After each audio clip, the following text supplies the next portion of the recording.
এটি হলো Rangpur medical college হসপিটালের প্রধান ফটক। আজকে আমি কেন মেডিকেলে আসলাম, এসে কি করলাম, মেডিকেলের ভেতরটা দেখেন, জাস্ট ওয়াও, অসাধারণ। আজকে আমি যাচ্ছি রংপুর মেডিকেল হসপিটাল।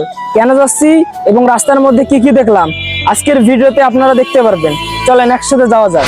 আমি বাড়ি থেকে বের হয়ে কিছুক্ষণ অপেক্ষা করার পর একটা অটোর মধ্যে উঠলাম। সেই অটোতে 15 টাকা ভাড়া দিয়ে মিটুর মোড়ে নামলাম। তারপর মিটুর মোড় থেকে আরেকটা অটোতে চললাম, চড়ে মেডিকেলের উদ্দেশ্যে রওনা দিলাম। আর এই যে আমাদের রংপুর সিটি কর্পোরেশন। তারপর রাস্তা দিয়ে যাচ্ছি, সামনেই দেখতে পারবেন আমাদের টাউন হল, যেখানে আমাদের প্রতিনিয়ত অনুষ্ঠান হয়ে থাকে। এই যে আমাদের টাউন হল, তার অপোজিট সাইডে আছে জুলাই স্মৃতি স্তম্ভ। জুলাই শহীদের স্মরণে ওই স্তম্ভটি তৈরি করা হয়েছে। আর এইটা আমাদের রংপুরের জেলা পরিষদ, এইটা হচ্ছে রংপুরের পুলিশ ফাঁড়ি, মানে পুলিশ লাইন্স রংপুর। আর সামনে একটা মসজিদ আছে, যে মসজিদটা দেখলেই মনটা জুড়ে যায়, সেটা পুলিশ লাইন্সের ভিতরে অবস্থিত। অবশেষে আপনাদের সাথে ফেতলা বাড়তে বাড়তে ডিসির মোড়ে চলে আসলাম। আর ওই রাস্তাটা দেখেন ভাই, ওই রাস্তাটা দেখলেই মনটা জুড়ে যায়। ওই রাস্তাটা আসলে অনেক সুন্দর।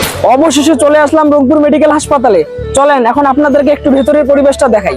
এটি হলো মেডিকেল হসপিটালের দ্বিতীয় তলা। দ্বিতীয় তলার পরিবেশটা দেখেন, জাস্ট অসাধারণ। বারান্দার মধ্যেই সবাই শুয়ে পড়ে গেছে, বারান্দার মধ্যেই প্রত্যেকটা রোগী শুয়ে আছে। শেষে অনেকক্ষণ অপেক্ষার পরে আমি আমার ট্রিটমেন্টটা নিতে পারলাম। আমার মূলত বুকের মধ্যে একটু আঘাত লেগেছিল, তাই আসলে একটা এক্সরে করছিলাম। এক্সরেটা দেখাইতে আসছিলাম এবং প্রেসক্রিপশনটা আমাকে লিখে দিল। ওই ওষুধগুলো খেলে 10 দিন আমি সুস্থ হয়ে যাব। আপনারা ভিডিওটা একটু শেয়ার করে দেন। এরকম ভিডিও দেখতে চাইলে অবশ্যই আমার পাশে থাকবেন। ধন্যবাদ সবাইকে।